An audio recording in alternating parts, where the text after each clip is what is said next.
Hello everyone, welcome again. This is class number 23rd of ICT practice series. ICT practice series में ये हमारी class number 23 है। इससे पहले हमने अब तक 22 क्लास कराए हैं, जिसमें 3 यूनिट हमने कंप्लीट करा दी हैं। ये हमारी 4th यूनिट चल रही है। इसका नाम जैसा कि हमने बताया था digital financial tools and application है। तो आप अगर आपने पुरानी क्लासेस नहीं देखी हैं तो पहले उनको देखना है, उसके बाद फिर इस क्लास को देखना है, तभी एक क्रम चल पाएगा, तभी चीज़ें आपको समझ आएंगी।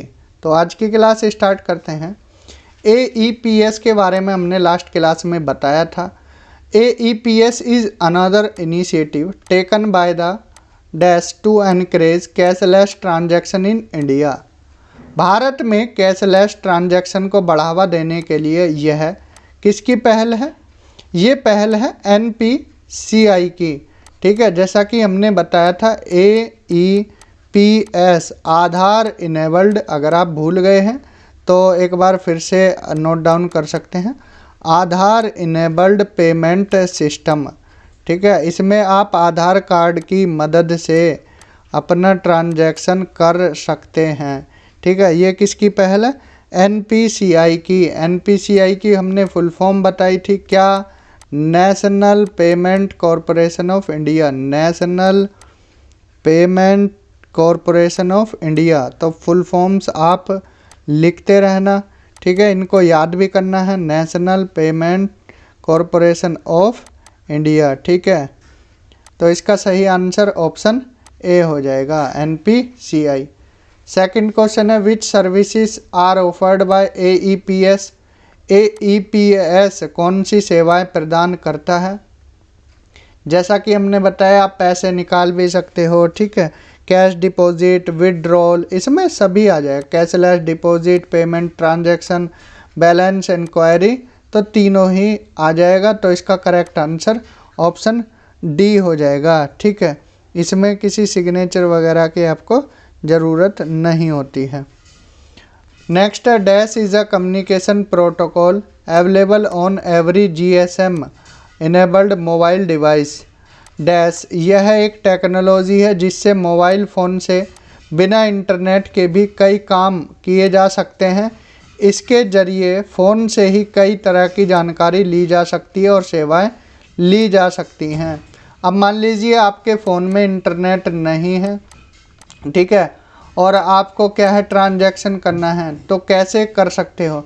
जैसा कि यहाँ लिखा हुआ है मोबाइल फ़ोन से बिना इंटरनेट के भी कई काम किए जा सकते हैं, तो उसको क्या बोला जाता है? तो उसको सिंपली USSD बोला जाता है। क्या बोला जाता है? USSD। ठीक है, अब इसका पूरा नाम भी आपको आना चाहिए कि USSD क्या होता है, कि फुल फॉर्म आ गई एग्ज़ाम में और आप नहीं कर पाए तो फिर गलत हो जाएगा, आपका पढ़ना फिर व्यर्थ ही हो जाएगा। ठीक है, फुल फॉर्म लिख लीजिए इसकी। अनस्ट्रक्चर्ड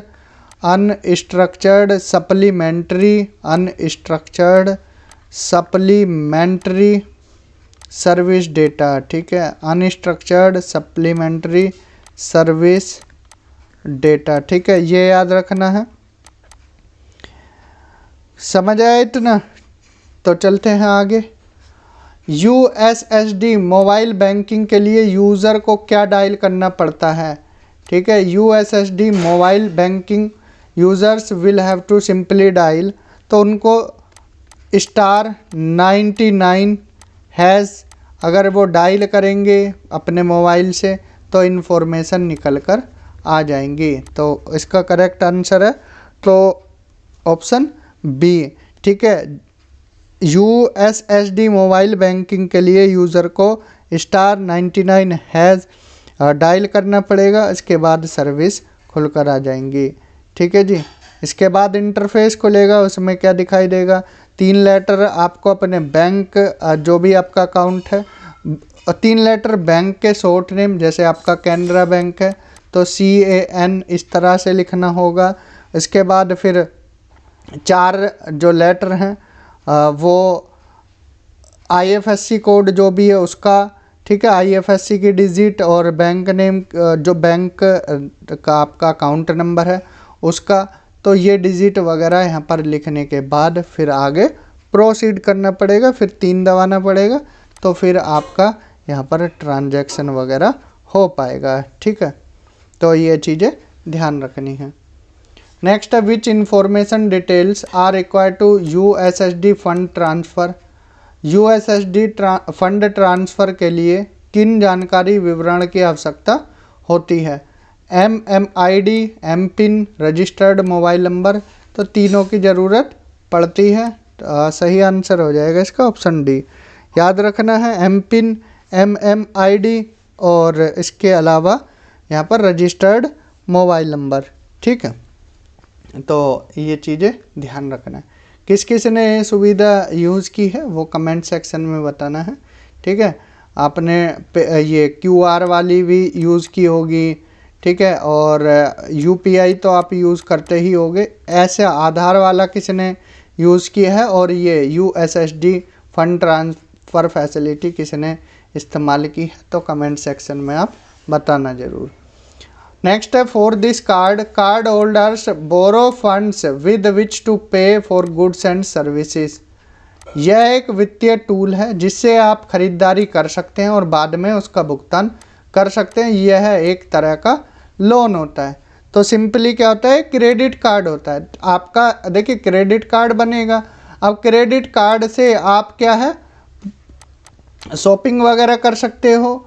ठीक है, उसके बाद आपका लास्ट में फिर बिल आता है। पहले आप यूज़ कर सकते हो, चीज़ें खरीद सकते हो, फिर बाद में आपका बिल आएगा। ठीक है, मंथ एंड के हिसाब से जो 30 दिन में आपने कुछ भी चीज़ें खरीदी हैं या कुछ लिया है। ठीक है, इसमें आपको इंटरेस्ट भी नहीं देना पड़ता।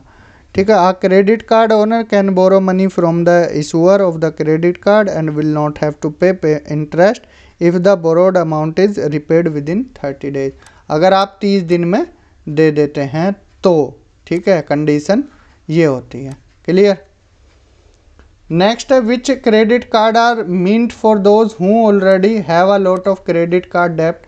इनमें से कौन सा क्रेडिट कार्ड उनके लिए जिन पर पहले से ही बहुत सारा क्रेडिट कार्ड कर्ज है। अब मान लीजिए आपने 30 दिन में चुकाया नहीं, ठीक है, 30 डेज के अंदर चुकाया नहीं जो भी बिल बनकर आया, तो फिर उनके लिए कौन सा क्रेडिट कार्ड की सुविधा होगी?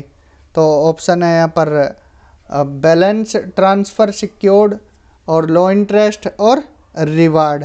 तो उनके लिए सिंपली क्या होगा, बैंक ये बैलेंस ट्रांसफ़र, बैंक नहीं बैलेंस ट्रांसफ़र वाला क्रेडिट कार्ड इशू होगा। ठीक है, ये उनके लिए है जो कर्जे में डूबे हुए हैं। ठीक है, जो कर्जे में हैं। ठीक है, नेक्स्ट है which of the following is are type of credit card. तो 3 क्रेडिट कार्ड के टाइप हैं, निम्नलिखित में से क्रेडिट कार्ड के प्रकार हैं। रिवार्ड, लो इंटरेस्ट, सिक्योर्ड, ये सभी क्रेडिट कार्ड के टाइप हैं। 4 तरह का होता है, रिवार्ड, लो इंटरेस्ट, एक हमने भी पीछे बताया था कौन सा, बैलेंस ट्रांसफ़र क्रेडिट कार्ड और सिक्योर्ड। ये 4 तरह का होता है, ध्यान रखना है। रिवार्ड, लो इंटरेस्ट, सिक्योर्ड और बैलेंस ट्रांसफ़र। तो करेक्ट आंसर ऑप्शन डी हो जाएगा। डेबिट कार्ड को क्या बोलते हैं? अब देखिए एक होता है क्रेडिट कार्ड, एक होता है डेबिट कार्ड। ठीक है, डेबिट कार्ड को और किस नाम से जाना जाता है? इसमें क्या होता है, it is a payment card जिसमें क्या है डिडक्ट होती है money directly from a consumer account to pay for. अगर आपने कुछ चीज़ खरीदी, ठीक है, आपने परचेज की, अब क्रेडिट कार्ड में तो आपको बाद में देना होता है 30 दिन में, 30 दिन के अंदर जो बिल बन कर आएगा वो। लेकिन डेबिट कार्ड में आपको डायरेक्ट ही कुछ परचेज की डायरेक्ट आप यहाँ पर पे कीजिए। ठीक है जी, तो इसको क्या बोलते हैं, चेक कार्ड भी बोलते हैं। क्या बोलते हैं, चेक कार्ड। ऑप्शन सी इसका सही आंसर हो जाएगा। आज का लास्ट क्वेश्चन है dash cards need electronic authorisation every time a transaction is reflected in the users account. निम्नलिखित में से किस कार्ड को ट्रांजैक्शन के लिए प्रत्येक समय इलेक्ट्रॉनिक ऑथराइजेशन की ज़रूरत होती है? ठीक है, हमारे पास ऑप्शन है online debit, offline debit, prepaid debit. तो करेक्ट आंसर इसका सिंपली ऑनलाइन डेबिट हो जाएगा, जिसको क्या है इलेक्ट्रॉनिक ऑथराइजेशन की ज़रूरत होती है। मीन्स अब आप ट्रांजैक्शन करोगे तो आपको पिन वगैरह भी देना पड़ेगा। ट्रांजैक्शन, ठीक है, ट्रांजैक्शन तो आपको पिन वगैरह देना पड़ेगा, अपना अंगूठा लगाना पड़ेगा, जहाँ भी ज़रूरत होती है क्यूआर वगैरह पर कोड लगाए रहते हैं ना। तो इसका सही आंसर ऑनलाइन डेबिट हो जाएगा। तो ये कुछ क्वेश्चन है, ये याद रखना है, ठीक है। सिंपली पूछा जाए तो आप इनके आंसर कर सकते हो। इस तरह के ज़्यादा पूछे जाते हैं कि USSD मोबाइल बैंकिंग के लिए क्या डायल करना पड़ता है, AEPS की फुल फॉर्म वगैरह, ठीक है। इस क्लास में इतना ही, मिलते हैं अगली क्लास में 10 क्वेश्चन के साथ। तब तक पढ़ते रहें, रिवीजन करते रहें। Thank you, have a good day.